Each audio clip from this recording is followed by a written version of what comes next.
നമസ്കാരം, ഹലോ ഡോക്ടറിലേക്ക് സ്വാഗതം. നമ്മളിന്ന് ചർച്ച ചെയ്യുന്നത് കരൾ രോഗങ്ങളെക്കുറിച്ചാണ്. ഈ വിഷയം ചർച്ച ചെയ്യാനായി നമ്മോടൊപ്പം ഉള്ളത് തിരുവനന്തപുരം GG ഹോസ്പിറ്റലിലെ സീനിയർ കൺസൾട്ടൻറ്റ് ഗ്യാസ്ട്രോ എൻട്രോളജിസ്റ്റായ ഡോക്ടർ വിദ്യാധര പ്രസാദ് ഗുപ്തയാണ് ഇപ്പോൾ നമ്മോടൊപ്പം ഉള്ളത്. നമസ്കാരം ഡോക്ടർ, ഹലോ ഡോക്ടറിലേക്ക് സ്വാഗതം. സാർ, നമുക്കറിയാം. തീർച്ചയായിട്ടും സാർ, കരൾ രോഗങ്ങളെക്കുറിച്ച് പറഞ്ഞു കഴിഞ്ഞാൽ ഏറ്റവും കൂടുതൽ ആൾക്കാർ പേടിക്കുന്നൊരു അസുഖമാണ്. സാധാരണഗതിയിൽ വളരെ സൈലൻ്റായിട്ട് നിൽക്കുകയും ഒരു പ്രത്യേക സിറ്റുവേഷനിലേക്ക് ഈ കരൾ രോഗം ഉണ്ടെന്ന് അറിഞ്ഞ് വന്നു കഴിഞ്ഞു കഴിഞ്ഞാൽ പിന്നെ ട്രീറ്റ്മെൻ്റ് ഒന്നുമില്ല, പിന്നെ ഡൗൺ ആയി അങ്ങ് പോകുന്ന ഒരു അവസ്ഥയിലേക്കാണ് പലപ്പോഴും കണ്ടുവരുന്നത്. കേരളത്തിൽ കരൾ രോഗങ്ങൾ കൂടി വരുന്നുണ്ടോ? നമുക്കിപ്പോൾ മദ്യപാനം പലപ്പോഴും പറയുന്നുണ്ട്, മദ്യത്തിൻ്റെ അമിതമായിട്ടുള്ള ഉപയോഗം കരൾ രോഗങ്ങൾ ഉണ്ടാക്കുന്നു. പക്ഷേ വെസ്റ്റേൺ കൺട്രീസിലൊക്കെ ഇത്തരം മദ്യം ദിവസവും ഉപയോഗിക്കുന്ന തരം ശീലമുള്ള പല രാജ്യങ്ങളും ഉണ്ട്. പക്ഷേ അവിടെ നിന്നൊക്കെ വിഭിന്നമായി ഇന്ത്യ പോലെയുള്ള രാജ്യങ്ങളിൽ, പ്രത്യേകിച്ചും കേരളത്തിൽ കരൾ രോഗങ്ങൾ കൂടി വരുന്നതായിട്ട് റിപ്പോർട്ടുകൾ പറയുന്നുണ്ട്. അതിൽ ഏതെങ്കിലും രീതിയിലുള്ള വാസ്തവം ഒരു ക്ലിനിക്കൽ ഡോക്ടർ എന്നുള്ള നിലയിൽ ഡോക്ടർക്ക് എന്താണ് ഈ ഒരു സാഹചര്യത്തെക്കുറിച്ച് പറയാനുള്ളത്? തീർച്ചയായും കരൾ രോഗങ്ങൾ കൂടി വരിക തന്നെയാണ്. പ്രധാനമായിട്ടും കരളിനെ ബാധിക്കുന്ന രണ്ട് തരത്തിലുള്ള രോഗങ്ങളുണ്ട്. ഒരു പെട്ടെന്നൊരു മഞ്ഞപ്പിത്തം പോലെ വന്ന് ഒരാഴ്ചകൾക്കുള്ളിലോ മാസങ്ങൾക്കുള്ളിലോ അത് പരിപൂർണമായിട്ടും ശരിയായി പോകുന്ന രോഗങ്ങളുണ്ട്. അതിന് നമ്മൾ അക്യൂട്ട് ഹെപ്പറ്റൈറ്റിസ് എന്നൊക്കെ പറയും. അല്ലാതെ വരുന്ന കരൾ രോഗങ്ങൾ, ക്രോണിക് ആയിട്ടുള്ള ലിവർ ഡിസീസസ്, അതിൻ്റെ ഒരു പ്രധാന കാരണം മദ്യം തന്നെയാണ്. മദ്യത്തിൻ്റെ ഉപയോഗം കൂടി വരുന്നു എന്നുള്ളതാണ് അതിൻ്റെ പ്രധാന കാരണവും. താങ്കൾ പറഞ്ഞതുപോലെ കരൾ രോഗങ്ങൾ വെസ്റ്റേൺ കൺട്രീസിൽ കൂടി വരുന്നു, നമ്മുടെ നാട്ടിൽ അതിനേക്കാൾ കൂടി വരുന്നു. അതിന് കാരണം മദ്യം കൊണ്ടുള്ള ഉപയോഗം നമ്മളും ഈ പാശ്ചാത്യ രാജ്യങ്ങളും തമ്മിൽ കുറച്ച് വ്യത്യാസമുണ്ട്. നമ്മുടെ മദ്യപാനം, പ്രത്യേകിച്ചും മലയാളിയുടെ മദ്യപാനം, വളരെ കുറച്ച് സമയമെടുത്ത് ഏറ്റവും കൂടുതൽ മദ്യം കഴിക്കുക എന്നുള്ളതാണ് നമ്മുടെയൊക്കെ ഉദ്ദേശം. അതുകൊണ്ട് തന്നെ കരൾ രോഗങ്ങൾ ഉണ്ടാകാനുള്ള സാധ്യത വളരെ കൂടുതലുമാണ്. അതെ, തീർച്ചയായിട്ടും. നമുക്ക് സാമർഥ്യം, കൂടുതൽ മദ്യം കഴിക്കുന്നവൻ കൂടുതൽ സാമർഥ്യമുള്ളവൻ എന്നുള്ള രീതിയിൽ ചർച്ചകൾ പോലുമുണ്ട്. തീർച്ചയായിട്ടും സാർ, കരൾ രോഗങ്ങളെക്കുറിച്ച് പറയുമ്പോൾ ഈ ഒരു സൈലൻറ്റ് കില്ലറാണ് യഥാർത്ഥത്തിൽ കരൾ രോഗം. നമുക്ക് കരൾ രോഗം ഉണ്ടായി കഴിഞ്ഞു കഴിഞ്ഞാൽ ഒരു ഭൂരിഭാഗം ഡാമേജ് ആകുന്നത് വരെയും വേറെ ഒരു ലക്ഷണങ്ങളും ഉണ്ടാക്കാതെ വളരെ സൈലൻ്റായിട്ടിരിക്കുകയും ഈ കരൾ രോഗങ്ങളുടെ അസുഖ ലക്ഷണം വന്നു കഴിഞ്ഞു കഴിഞ്ഞാൽ പിന്നെ നമുക്ക് വലിയ ചികിത്സയൊന്നുമില്ലാതെ പോകുന്ന ഒരു അവസ്ഥയാണോ യഥാർത്ഥത്തിലുള്ളത്? തീർച്ചയായിട്ടും അത് തന്നെയാണ് അതിൻ്റെ ഏറ്റവും പ്രധാനപ്പെട്ട കാര്യവും. കരൾ രോഗങ്ങൾ കണ്ടുപിടിക്കുമ്പോൾ അത് കരളിൻ്റെ 80% പ്രവർത്തനവും മോശമായിരിക്കും. കരൾ രോഗങ്ങൾ വളരെ ലേറ്റായിട്ടുള്ള സ്റ്റേജിൽ മാത്രമേ നമുക്ക് കണ്ടുപിടിക്കാൻ പറ്റാറുള്ളൂ. പലപ്പോഴും നമ്മൾ കണ്ടുപിടിക്കുന്നത് നമുക്കൊരു അസുഖം വന്നിട്ടല്ല, നമ്മൾ വേറെ എന്തെങ്കിലും കാരണം കൊണ്ട് ഒരു അൾട്രാസൗണ്ട് സ്കാനോ ബ്ലഡ് ടെസ്റ്റോ ചെയ്യുമ്പോൾ ചില വ്യതിയാനങ്ങൾ കാണുകയും അത് നോക്കുമ്പോൾ അത് കരൾ രോഗം, വളരെ ഗൗരവമുള്ള കരൾ രോഗമായിട്ട് കാണപ്പെടുകയും ചെയ്യും. ഞാൻ എൻ്റെ പ്രാക്ടീസിനിടയ്ക്ക് കണ്ടുവരുന്ന ഒരു വളരെ ഇൻട്രസ്റ്റിംഗ് ആയിട്ടൊരു കാര്യമുണ്ട്. മിക്കവരും ഈ മദ്യം കഴിക്കുന്ന ആൾക്കാർ 2 മാസം അല്ലെങ്കിൽ 3 മാസം അല്ലെങ്കിൽ 6 മാസം കൂടുമ്പോൾ പോയി ഒരു ബ്ലഡ് ടെസ്റ്റ് ചെയ്യും. ലിവർ ഫങ്ഷൻ ടെസ്റ്റ് എന്ന് പറഞ്ഞ് LFT ടെസ്റ്റ് ചെയ്യും. ആ ലാബിലെ ആൾ തന്നെ പറയും അത് നോർമലാണെന്ന്. അതോടെ ലാബിൽ നിന്ന് ഇറങ്ങി നേരെ പോകുന്ന വീണ്ടും മദ്യ ഷോപ്പിലോട്ടായിരിക്കും. എന്നുവെച്ചാൽ എനിക്കൊരു പ്രശ്നമില്ല. പക്ഷേ ഇത് മനസ്സിലാക്കേണ്ട ഒരു കാര്യം, LFT നോർമൽ അല്ലെങ്കിൽ ലിവർ ഫങ്ഷൻ ടെസ്റ്റ് നോർമൽ എന്നുള്ളത് കരൾ രോഗം ഇല്ല എന്നുള്ളതിൻ്റെ ഒരു തെളിവുമല്ല. LFT നോർമൽ ആകുമ്പോൾ കരളിൻ്റെ 90% പ്രവർത്തനവും മോശമായിരിക്കും. അത് വളരെ വളരെ മനസ്സിലാക്കേണ്ട, മലയാളികൾ മനസ്സിലാക്കേണ്ട ഒരു വളരെ പ്രധാനപ്പെട്ട കാര്യമാണ്. തീർച്ചയായിട്ടും സാർ, നമുക്കറിയാം, നമ്മൾ വിദേശ രാജ്യങ്ങളിൽ പോകുമ്പോഴോ അല്ലെങ്കിൽ ഇൻഷുറൻസ് എന്തെങ്കിലും എടുക്കേണ്ട ഒരു മാൻഡേറ്ററി ആയിട്ട് മെഡിക്കൽ ചെക്കപ്പ് നടത്തേണ്ടി വരുമ്പോൾ സാധാരണഗതിയിൽ ഇൻസിഡൻ്റലായിട്ട് കാണപ്പെടുന്ന ഒന്നാണ്, വേറെ ഒരു പ്രശ്നമൊന്നും ഇല്ലെങ്കിലും ഇൻസിഡൻ്റലായിട്ട് ഡിറ്റക്ട് ചെയ്യുന്നതാണ് ഗ്രേഡ് 1 ഫാറ്റി ലിവർ അല്ലെങ്കിൽ ഗ്രേഡ് 2 ഫാറ്റി ലിവർ എന്ന് പറഞ്ഞ് നമ്മൾ അൾട്രാസൗണ്ട് സ്കാനിങ് റിപ്പോർട്ടിലേക്ക് കാണപ്പെടുന്ന ഒരു ചേഞ്ചസ്. ഡോക്ടറെ അടുത്ത് കാണിച്ചു കഴിഞ്ഞാൽ അത് കുഴപ്പമില്ല, കുറച്ച് വെയിറ്റ് കൺട്രോൾ ചെയ്യുക, അല്ലാന്നുണ്ടെങ്കിൽ കുറച്ച് എക്സസൈസ് ചെയ്യുക എന്നുള്ള ഉപദേശത്തിൻ്റെയൊക്കെ അപ്പുറം വേറെ ഒന്നും ഒരു ഡോക്ടറെ കയ്യിൽ നിന്നും ലഭിക്കാറുമില്ല. അപ്പോൾ ഈ ഗ്രേഡ് 1 ഫാറ്റി ലിവർ എന്ന് പറയുന്ന ഒരു ഇൻസിഡൻ്റൽ ഡിറ്റക്ഷൻ ഓഫ് ഒരു ഡയഗ്നോസിസ് നമ്മൾ സീരിയസ് ആയിട്ട് എടുക്കേണ്ട ഒരു അവസ്ഥയാണ്.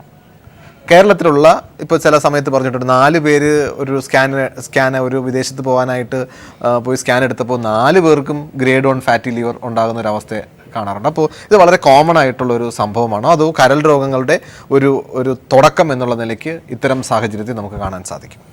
പ്രായപൂർത്തിയായ ആൾക്കാരിൽ 100 പേർക്ക് അൾട്രാസൗണ്ട് സ്കാൻ ചെയ്ത് കഴിഞ്ഞാൽ, വയറ്റിൻ്റെ അൾട്രാസൗണ്ട് സ്കാൻ ചെയ്ത് കഴിഞ്ഞാൽ അതിൽ 70 മുതൽ 80% ആൾക്കാർക്ക് ഈ ഫാറ്റി ലിവർ കാണാറുണ്ട്.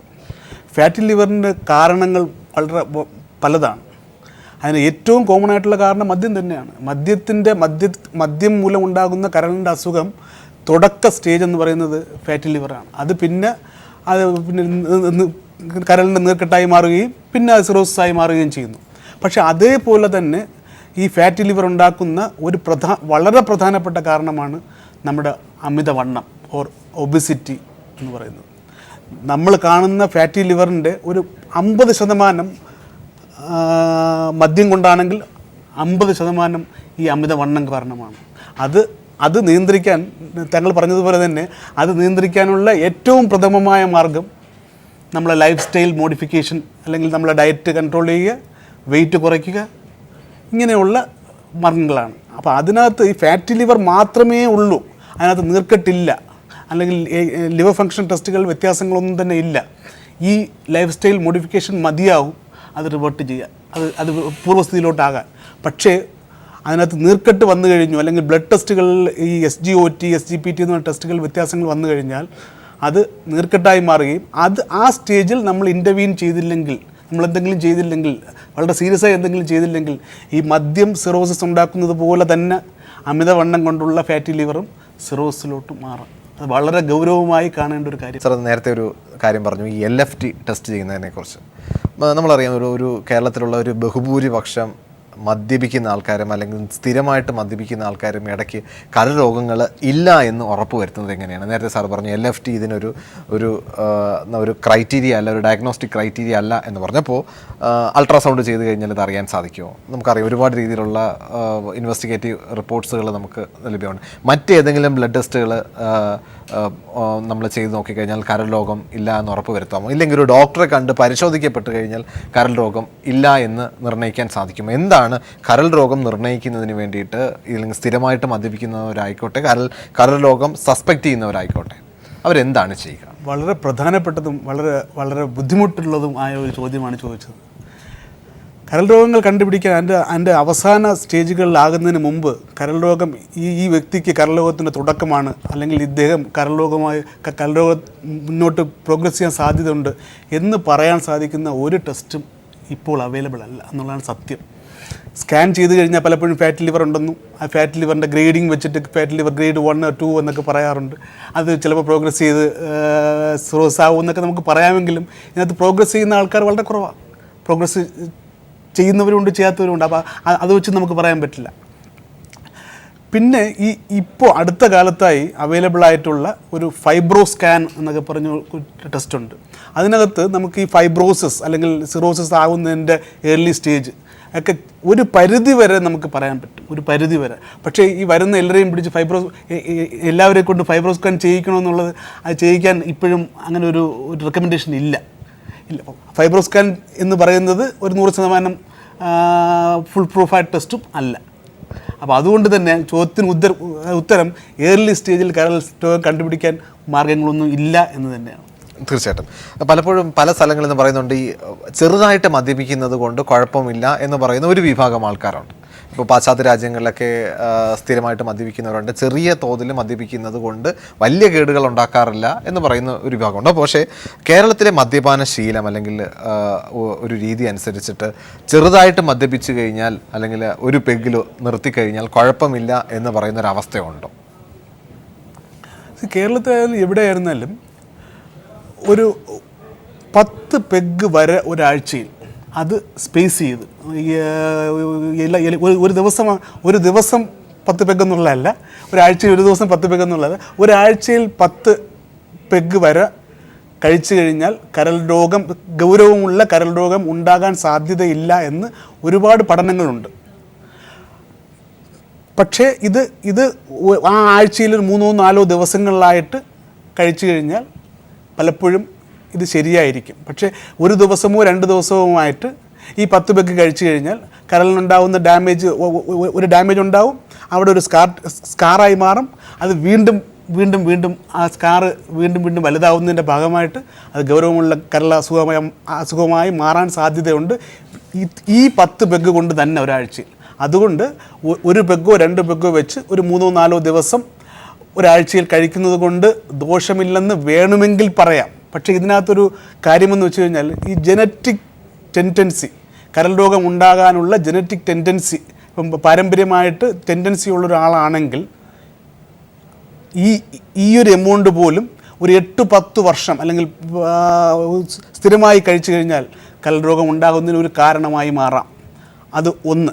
രണ്ടാമത്തേത്, ഈ കഴിക്കുന്ന ആൾ അമിതവണ്ണമുള്ള ഒരാളാണെങ്കിൽ ഈ ഒരു എമൗണ്ട് തന്നെ മതിയാവും ചിലപ്പോൾ ഗൗരവമുള്ള കരൾ രോഗങ്ങളായി മാറാം. തീർച്ചയായിട്ടും ഈ മദ്യം ഉപയോഗിക്കുമ്പോൾ നമുക്കറിയാം, ചില ആൾക്കാരാണെങ്കിൽ 1-2 പെഗ്ഗിൽ തന്നെ അവർക്ക് അതിൽ കൂടുതൽ കഴിക്കാൻ പറ്റാത്ത അവസ്ഥയുള്ളതാവും. ചിലർക്കാണെങ്കിൽ 8-10 പെഗ്ഗ് കഴിച്ചു കഴിഞ്ഞാലും വീണ്ടും അവർക്ക് കഴിക്കാൻ പറ്റുന്ന ഒരു അവസ്ഥയിലേക്ക് ഉണ്ടാകുന്ന ആൾക്കാരും ഉണ്ട് നമ്മുടെ സമൂഹത്തിലെടുത്ത് കഴിഞ്ഞാൽ. അപ്പോൾ കൂടുതൽ കഴിക്കാൻ പറ്റുന്നവർക്ക് കരൾ രോഗം അല്ലെങ്കിൽ അവരുടെ കരൾ വീക്കാണ് എന്നുള്ള രീതിയിലുള്ള സംസാരവും അല്ലെങ്കിൽ അത്തരത്തിലുള്ള ചിന്തകളും ഇന്ന് പ്രേക്ഷകരുടെ ഇടയിലുണ്ട്. അപ്പോൾ കൂടുതൽ കഴിച്ചു കഴിഞ്ഞാൽ കിക്കാകാത്തവർക്ക് കരൾ രോഗം അല്ലെങ്കിൽ കരളിൻ്റെ ശേഷി കുറവാണോ കാണിക്കുന്നത്? ഈ കൂടുതൽ കഴിക്കുന്നത് കൊണ്ട് കരൾ രോഗം ഉണ്ടാകാൻ സാധ്യത വളരെ കൂടുതലാണ്. തീർച്ചയായിട്ടും വളരെ കൂടുതലാണ്. അത് എത്ര കൂടുതലെന്നുള്ളതാണ് അതിനകത്തുള്ള ഏറ്റവും പ്രധാനപ്പെട്ട കാര്യം. ഇത് ഒരു ദിവസം തന്നെ ഇപ്പോൾ 8-10 പെഗ്ഗും കഴിച്ചിട്ട് അദ്ദേഹത്തിന് വലിയ കുഴപ്പമൊന്നുമില്ല എന്ന് പറയുന്നതിന് അർത്ഥം എന്ന് വെച്ച് കഴിഞ്ഞാൽ അത്രയും അത് വളരെ കാലങ്ങളിലൂടെ അത്രയും ക്വാണ്ടിറ്റി കഴിച്ചാൽ പോലും കുഴപ്പമില്ലാത്തൊരു ലെവലിൽ എത്തിയെന്നുള്ളതാണ്. അത് വളരെ അപകടം പിടിച്ചൊരു അവസ്ഥയാണ്. അങ്ങനെയുള്ള ആൾക്കാർ വളരെ വളരെ കെയർഫുള്ളായിരിക്കണം. അവർ ഇപ്പോൾ തന്നെ മദ്യം നിർത്തുന്നതാണ് ഏറ്റവും അനുയോജ്യം. തീർച്ചയായിട്ടും. അതുപോലെ തന്നെ നമ്മളെപ്പോഴും മദ്യത്തിൻ്റെ കാര്യം കുറച്ചപ്പോൾ തീർച്ചയായും ഇൻഫെക്ഷസ് ഡിസീസിനെ കുറിച്ച് നമ്മൾ പറയാൻ വിട്ടുപോയി. ഇതുപോലെ നമുക്കറിയാം ഹെപ്പറ്റൈറ്റിസ് ബി ഉണ്ട്, സി ഉണ്ട്, അത്തരം രീതിയിലുള്ള വൈറൽ ഇൻഫെക്ഷൻ മൂലമുണ്ടാകുന്ന കരൾ രോഗങ്ങൾ നമ്മുടെ മദ്യം കൊണ്ട് ഉപയോഗിക്കുന്ന കരൾ രോഗവുമായിട്ട് താരതമ്യപ്പെടുത്തി നോക്കുമ്പോൾ എത്രത്തോളം ഉണ്ടാകും? നമ്മുടെ നാട്ടിൽ വൈറൽ ഹെപ്പറ്റൈറ്റിസ് എന്ന് പറഞ്ഞാൽ ഹെപ്പറ്റൈറ്റിസ് ബി ഉണ്ട്. അത് നമ്മുടെ നാട്ടിൽ വളരെ വളരെ സാധാരണമായി കാണുന്ന ഒരു അസുഖമാണ്. ഈ നമ്മൾ കാണുന്ന കരൾ രോഗങ്ങൾ, സിറോസിസ് ലിവറിൻ്റെ ഒരു 20% ഹെപ്പറ്റൈറ്റിസ് ബി കൊണ്ടുണ്ടാകുന്ന കരൾ രോഗമാണ്. ഹെപ്പറ്റൈറ്റിസ് സിയും നമ്മുടെ നാട്ടിൽ കൂടിക്കൊണ്ടേയിരിക്കുകയാണ്. കൂടുതൽ കേസുകൾ നമ്മൾ കണ്ടുകൊണ്ടിരിക്കുന്നു. ഇതും വളരെ പ്രധാനപ്പെട്ടൊരു കാരണമാണ്. ഇതിനകത്ത് ശ്രദ്ധിക്കേണ്ട ഒരു കാര്യം എന്ന് വെച്ച് കഴിഞ്ഞാൽ ഹെപ്പറ്റൈറ്റിസ് ബി എന്ന് പറയുന്ന അസുഖം അത് പ്രിവെൻറ്റബിളാണ്, തടയാൻ പറ്റുന്നതാണ്. അതിന് എഫക്റ്റീവായ വാക്സിനുണ്ട്. നമ്മുടെ സർക്കാരുകളും നമ്മുടെ NGO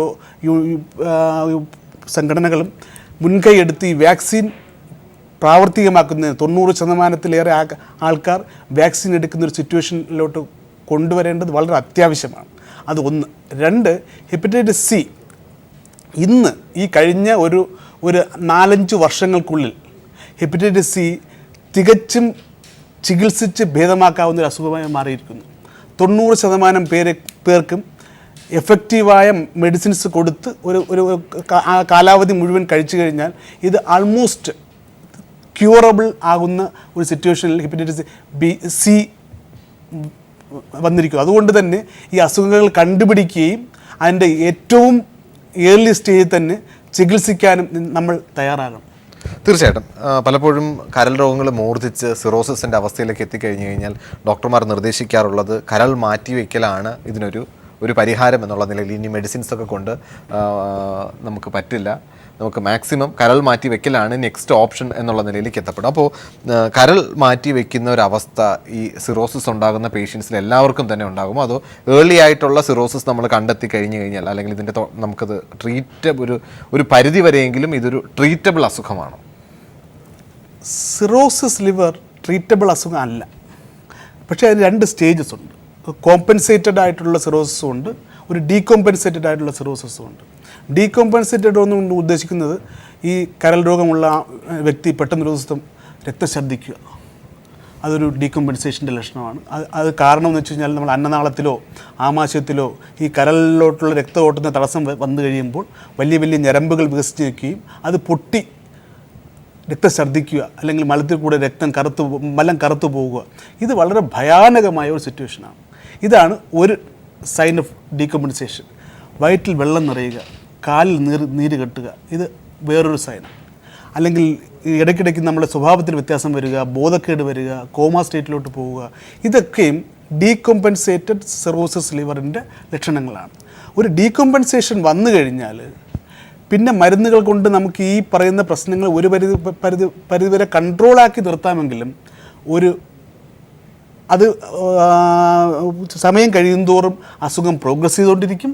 അതുകൊണ്ട് ലിവർ ട്രാൻസ്പ്ലാന്റേഷൻ ഈ സ്റ്റേജിലാണ് കൺസിഡർ ചെയ്യേണ്ടത്. കരൾ രോഗങ്ങളെക്കുറിച്ച് പറയുമ്പോൾ മദ്യപാനത്തിന് വലിയൊരു അല്ലെങ്കിൽ മുഖ്യമായ പ്രാധാന്യം കരൾ രോഗത്തിനുണ്ട് എന്ന് ഡോക്ടർ പറയുകയുണ്ടായി. പക്ഷേ പലർക്കും ഉള്ളൊരു സംശയം, ഈ സ്ഥിരമായിട്ട് മദ്യം കഴിച്ചുകൊണ്ടിരിക്കുന്നവർ പെട്ടെന്ന് നിർത്തി കഴിഞ്ഞു കഴിഞ്ഞാൽ കരൾ രോഗം ഉണ്ടാകും അല്ലെങ്കിൽ കരളിന് എന്തെങ്കിലും ഡാമേജ് ഉണ്ടാകും എന്നുള്ള രീതിയിലുള്ള വിശ്വാസമുണ്ട്.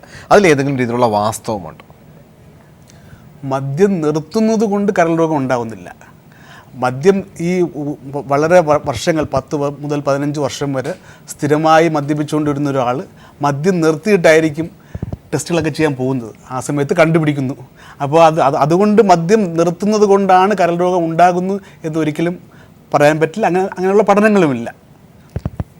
സർ, ഈ ലോങ് സ്റ്റാൻഡിങ് സിറോസിസ് അത് ക്യാൻസർ ആകാനുള്ള സാധ്യത എത്രത്തോളം ഉണ്ടാകുന്നു? ഈ വരുന്ന സിറോസിസ് ഓഫ് ലിവറിൽ എത്ര പെർസെൻറ്റേജ് അത് ക്യാൻസറായിട്ട് ഡയഗ്നോസ് ചെയ്യാനുള്ള സാധ്യതയുണ്ട്? വളരെ നല്ലൊരു ചോദ്യമാണ്. ഈ കരൾ രോഗം എന്ത് കാരണം കൊണ്ടുണ്ടായാലും, അത് മദ്യമായിരുന്നാലും അമിതവണ്ണം കൊണ്ടായിരുന്നാലും ഞാൻ നേരത്തെ പറഞ്ഞ പോലെ വൈറസുകളുടെ ബാധ കൊണ്ടുണ്ടായിരുന്നാലും, ഇതെല്ലാം ഒരു സ്റ്റേജ് കഴിയുമ്പോൾ ഈ സിറോസിസ് ഉള്ള കരളിൽ ക്യാൻസറായി മാറും. ആ കരളിൻ്റെ പല ഭാഗങ്ങളായി ചെറിയ ചെറിയ മുഴകൾ വരികയും അത് ക്യാൻസറായി മാറുകയും ചെയ്യും. ഇത് വളരെ വളരെ സാധാരണമായി കണ്ടുവരുന്നൊരു കാര്യമാണ്. അത് എത്ര പെർസെൻറ്റേജ് ഉണ്ടാവുമെന്ന് ചോദിച്ചു കഴിഞ്ഞാൽ, നമ്മൾ 100 കേസ് എടുത്തു കഴിഞ്ഞാൽ ഓവർ ദ ഇയേഴ്സ് ഒരു 20-30% ആൾക്കാർക്ക് ക്യാൻസർ വരാനുള്ള സാധ്യത വളരെ വളരെ കൂടുതലാണ്. അതുകൊണ്ട് നമ്മൾ ചെയ്യുന്നത് വെച്ച് കഴിഞ്ഞാൽ, ഒരാളിന് കരൾ രോഗമുണ്ട് അല്ലെങ്കിൽ സിറോസിസ് ഉണ്ടെന്ന് നമ്മൾ മനസ്സിലാക്കി കഴിഞ്ഞാൽ ഓരോ 6 മാസം കൂടുമ്പോഴും ഒരു ബ്ലഡ് ടെസ്റ്റ്, ആൽഫ ഫീറ്റോ പ്രോട്ടീൻ എന്ന് പറഞ്ഞൊരു ബ്ലഡ് ടെസ്റ്റും അൾട്രാസൗണ്ട് സ്കാനും എല്ലാ 6 മാസം കൂടുമ്പോഴും നിർബന്ധമായും ചെയ്യിച്ചിരിക്കണം. അതിൻ്റെ കാരണം, അത് നിർബന്ധമായും ചെയ്യണമെന്ന് പറയാൻ കാര്യം എന്ന് വെച്ച് കഴിഞ്ഞാൽ, ഇത് ചെറിയ മുഴയായിരിക്കുന്ന സ്റ്റേജിൽ കണ്ടുപിടിക്കാൻ പറ്റിക്കഴിഞ്ഞാൽ ഇതിന് ഒരു പരിധി വരെ അത് മാറ്റാൻ വേണ്ടിയുള്ള ചികിത്സകളുണ്ട്. അത് പല രീതിയിലുള്ള ചികിത്സകളുണ്ട്. നമ്മൾ പുറത്തുനിന്നും റേഡിയോ ഫ്രീക്വൻസി അബ്ലേഷൻ എന്നൊക്കെ പറയുന്ന അബ്ലേറ്റ് ചെയ്യുന്ന ചികിത്സകളുണ്ട്. ഇതിനകത്തുള്ള രക്ത ഓട്ടത്തെ നിർത്താൻ വേണ്ടിയുള്ള ചികിത്സകളുണ്ട്. അല്ലെങ്കിൽ വളരെ വളരെ ഏർലി സ്റ്റേജിലുള്ള സിറോസിസ് ലിവർ ആണെങ്കിൽ ഒരു പരിധിവരെ ചിലപ്പോൾ ഓപ്പറേഷൻ ചെയ്ത് ഈ ട്യൂമർ മാറ്റാൻ വരെ പറ്റുന്ന രീതിയിലുള്ള ചികിത്സകളുണ്ട്. അതുകൊണ്ട് ഈ ഓരോ 6 മാസം കൂടുമ്പോഴും കരൾ രോഗം അല്ലെങ്കിൽ സിറോസിസ് ഉള്ള ആൾക്കാർ ഈ സ്കാനും ഈ പറഞ്ഞ ബ്ലഡ് ടെസ്റ്റും ചെയ്തിരിക്കണം. തീർച്ചയായിട്ടും നമുക്ക് കേരളത്തിൽ ഓവർ ദ കൗണ്ടർ മെഡിസിൻ ലഭ്യമാകുന്ന, നമുക്കറിയാം എവിടെ പോയിരുന്നു കഴിഞ്ഞാൽ നമുക്കൊരു ബുദ്ധിമുട്ടാണെന്ന് പറഞ്ഞിട്ട് ഓവർ ദ കൗണ്ടർ മെഡിസിൻ ലഭിക്കുന്ന ഒരുപാട് മെഡിസിൻസുകളുണ്ട്. അപ്പോൾ അതിലൊന്ന് പാരസെറ്റമോൾ പോലെയുള്ള non inflammatory anti inflammatory medicines.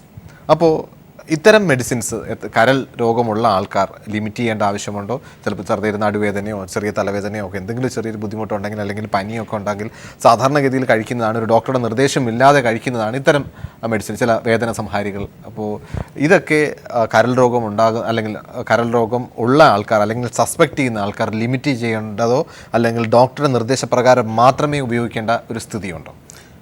തീർച്ചയായും വേദന സംഹാരി ഗുളികകൾ, നമ്മളീ പറയുന്ന non steroidal anti inflammatory drugs പരിപൂർണമായും കരൾ രോഗമുള്ള ആൾക്കാർ ഒഴിവാക്കേണ്ടത് തന്നെയാണ്. അത് വേദന ഇപ്പം സഹിക്കാൻ വയ്യാത്ത വേദനയായാൽ പോലും ഈ ഗ്രൂപ്പിലുള്ള ഏറ്റവും സേഫായിട്ടുള്ള മരുന്നുകൾ എന്തെങ്കിലും ഉണ്ടെങ്കിൽ അത് നോക്കി കഴിക്കുക എന്നുള്ളതല്ലാതെ കഴിയുന്നത്ര ഈ കരൾ രോഗമുള്ളവർ ഈ വേദന സംഹാരി ഗുളികകൾ ഒഴിവാക്കണം. അതിനകത്ത് ഈ പാരസെറ്റമോൾ ഗുളികയുടെ കാര്യം പറഞ്ഞു. ഈ ആൾക്കാർക്കൊക്കെ പനി വരാനുള്ള സാധ്യത വളരെ വളരെ കൂടുതലാണ്. അപ്പോൾ പനി വരുമ്പോൾ പാരസെറ്റമോൾ കഴിക്കരുത് എന്ന് നമ്മളാരും പറയാറില്ല. പാരസെറ്റമോൾ കഴിക്കാം. പക്ഷേ നമ്മുടെ നാട്ടിൽ ടെൻഡൻസി വെച്ച് കഴിഞ്ഞാൽ പനി തുടങ്ങിക്കഴിഞ്ഞാൽ പിന്നെ ഓരോ 6 മണിക്കൂർ കൂടുമ്പോഴും പാരസെറ്റമോൾ കഴിച്ചുകൊണ്ടേയിരിക്കും. അത് ചെയ്യാൻ പാടില്ല.